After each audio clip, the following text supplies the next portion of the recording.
Okay, folks, I'm with my buddy Luciano Baez, and we're going to talk about the situation with our first jazz tune, how to approach your first tune. Now, I've gone over it with him because we've been working together, studying together for a while now, so he kind of knows what to do, but I just want to outline for you one of the most important things. The first tune in our workshop series is going to be Freddie Freeloader by Miles Davis. Freddie the Freeloader is a very mellow tune, comparatively, let's say, and it's really like West Coast jazz kind of vibe. So look in our past workshops, the just difference between West Coast and East Coast bebop. You know, there's a difference there. So number one, most important thing, know the song. So it's embarrassing and it sucks, but we gotta sing the song, okay, while playing. I know many guys that actually you can hear them sing if you sit next to the stage or real close to them. You can hear them singing, you know, while they're playing. It's kind of interesting. So what we're going to do is just play real simple and sing the song. This is what you should do, okay, when you're approaching each song if possible. And we're going to outline the form really basically, okay? So we're just going to sing the melody 2 times, all right? Tempo, original tempo, and just, you know, play real simple and we'll sing the song. 1, 2, 1, 2, 3.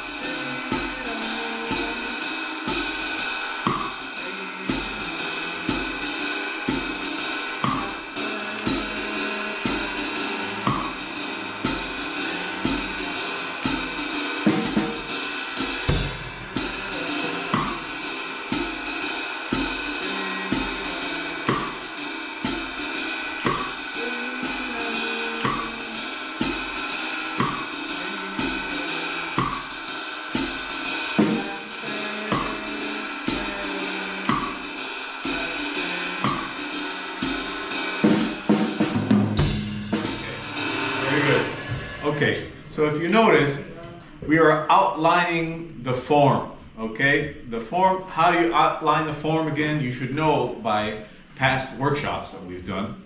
What would you do on the 12th bar, if we have a 12 bar form, to outline the structure of the tune? Very basic feel and hitting on the end of the 12. Good. On the end of 4 of the 12th bar, right? Let's just do it real quick. Just like 1 bar, let's just count, like if it's 12.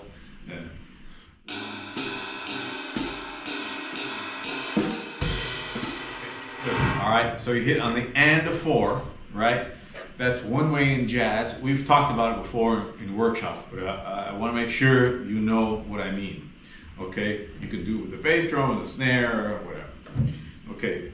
So, the next thing you want to do is practice your comping. Okay, so as I mentioned before, I like to use the analogy of a painter. Let's say you're watching a painter paint and you're standing next to him and he gives you a brush. You know, here, paint something with me. You know, paint something on the canvas. So, if you have no idea what colors match or what he's trying to do or what, you know, you can do inside of a frame, you know, a picture frame. Maybe you paint outside the frame or maybe you have just no idea what to paint at all. So that's the analogy. You have to first understand structure, okay? The structure would be the frame, okay? And inside of that frame is where you're going to do all your basic painting. Everything you do is like painting, supporting the soloist. You're adding color to the song. You're adding power, dimension, every time that you do something, okay? So, in short, comping is a very, very important thing which will get you hired. Well, other musicians will want to work with you because you can comp well, you know, you don't overplay and, you know, you're very acute in your listening. Know what to play, when to play. And when to play, exactly. What and when, okay? So listen to the song, memorize the melody, sing the melody. Once you have the melody going, now you have to understand what the song is trying to get across, or the composer is trying to get across, right? In order to comp properly. Your approach to the drums, okay? Do you have any questions about how you would approach a tune like Freddy Freeloader? Well, in such a long tune like that, what would you do to outline the structure without sounding the same all the way through the song? Yes. Right. Okay, that's a very good question. Now, if you listen to Jimmy Cobb on the original recording, he does a lot of really subtle work. Okay, so just because you're not playing a lot of stuff doesn't mean it's not sophisticated and beautiful. So what Jimmy is doing is, at first, he's really taking the long view of the song, of each soloist, right? So he is changing the texture, right, on each structure. Like 12 bars will go by, and then he'll do something, another 12, and then he'll do something else, all right? Whether it's as subtle as keeping a steady ride beat for 12 and then using more advanced phrasing like 3-bar cycle work only on the ride cymbal, okay? Not so much integrating snare and bass drum and everything else. But if you listen closely, there's very subtle work on the ride cymbal with 3-bar cycle, okay? So if you remember, you know, there's always a give and take with the 3-bar cycle and the 4, straight ahead 4. There's always like a mix of going on. And that's where you get the groove from, okay? The particular vocabulary in jazz. So what we're gonna do is just play like real simple, no 3-bar cycle, just time, okay? 1, 2, 1, 2, 3, 4.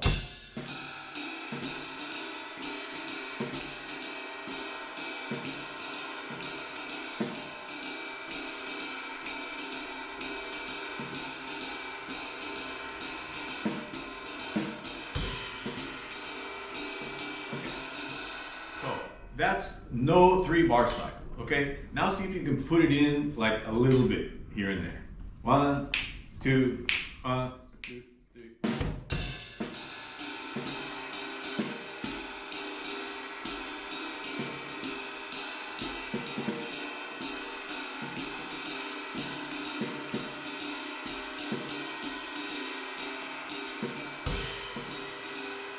Okay, how does that feel? It adds like a sense of bouncing to the time. Mm-hmm. Good. Okay, so we've been working on this with Luciano because I'm really pushing him to get more into jazz. You know, he's a very good funk and rock drummer and all kinds of progressive stuff. Like I'm sure many of you, when you start taking your journey into jazz, you know, these are the steps that you have to take. You have to kind of start from somewhere, and this is a good place to start. So when you're approaching the ride cymbal like this, you have to be real subtle at first, like what Jimmy did in this tune. Let's say in this tune, real subtle, and then slowly start to work that vocabulary in there. Okay, so that's one thing you can do to not sound repetitive. Look at the big picture, right? Everything you do, like, make sure that you're aware of everything you're doing, okay? To create an awareness means to have artistic sensibility, to pace yourself, right? So that you don't use up all your vocabulary over the course of a 10-minute song or whatever. It's very important. Okay, so what other question maybe you have? When to change cymbals and why? When to change cymbals and why? This is a good question. So you change cymbals perhaps in order to give a different texture to different soloists. Okay, so if you're doing now this is real drum nerd stuff. Okay, so if you have maybe a cymbal that's a little bit harder, you know, louder sounding, you can do that with a trumpet. You can play that cymbal with trumpet or sax or trombone, instruments that are maybe louder. So, but if you have like a piano or perhaps guitar, real, you know, traditional jazz guitar, maybe you need to take a cymbal that's a little softer or drier, you know. So those are the reasons that you want to change, to give different structure, different textures behind soloists, and also to outline the structure of the tune. Okay, so let's do a real brief example of that. Let's just take 12 bars, and you play 12 on here and then switch to that cymbal. Okay, 1, 2, 1, 2, 3.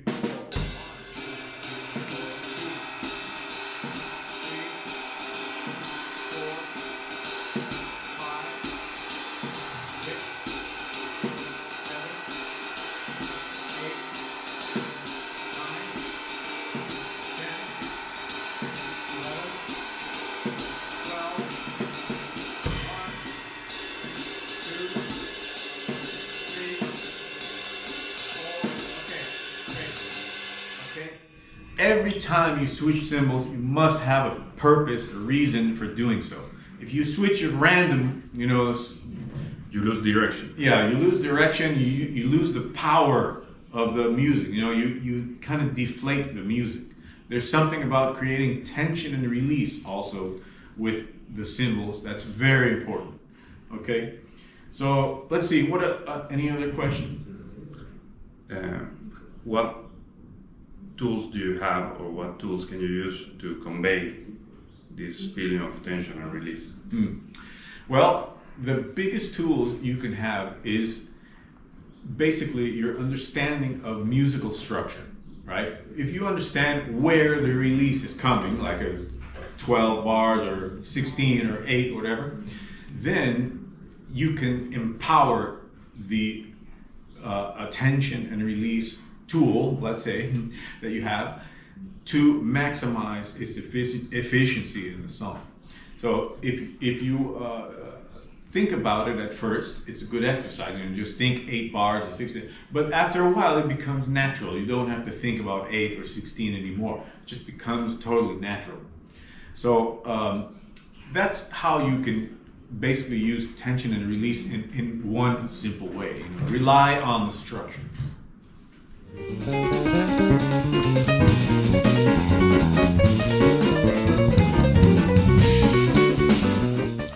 Now that we've covered the basics, I would like to go over advanced comping concepts.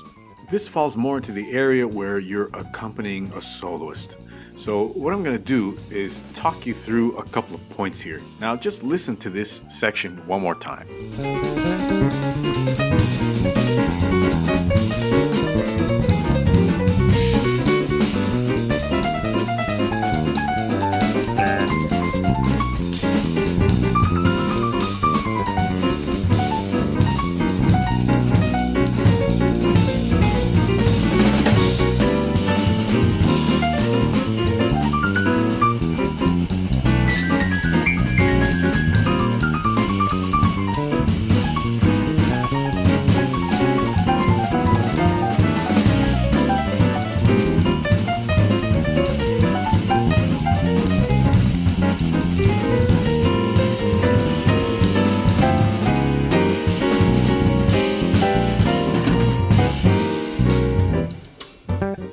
Okay, now I'm going to give you kind of a blow-by-blow analysis of what's going on here.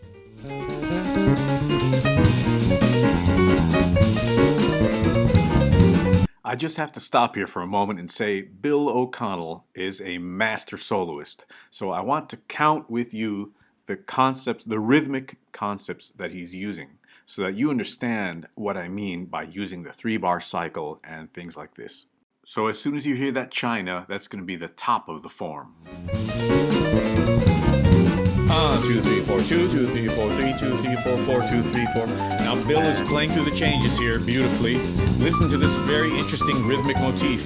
1, 2, 3, 1, 2, 3, 1, 2, 3, 1, 2, 3, 1, 2, 3, 1, 2, 3, 1, 2, 3, 1, 2, That's the end of the form. So I accompanied Bill with a right-hand lead concept phrase that I do a lot, that, well, a lot of jazz drummers do.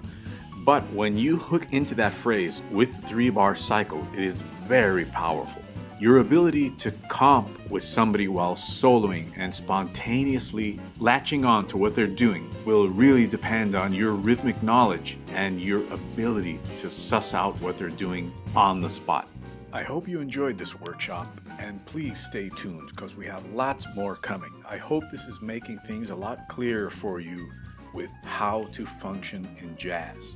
It's a beautiful, beautiful art form, and I really want to help you get into it. As always, if you have any questions, please don't hesitate to contact me.